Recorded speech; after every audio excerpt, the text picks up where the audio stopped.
Siempre he querido saber cómo funcionan las cosas. Creo que es algo innato en el ser humano. Tiene que ver con la curiosidad y la forma de ver el mundo. Como cuando miras algo que no habías visto nunca. Haciéndote preguntas y cuestionándolo todo. Absolutamente todo. Así fue como en mi búsqueda de respuestas se fueron abriendo caminos. Caminos que se iluminaban a cada paso. Y que me llevaban cada vez a lugares más maravillosos.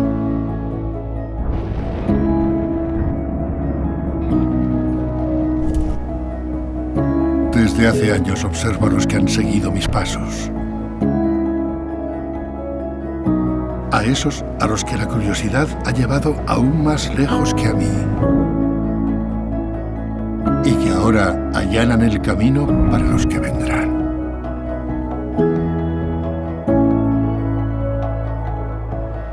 Extremadura, buenas noches. El camino de la curiosidad.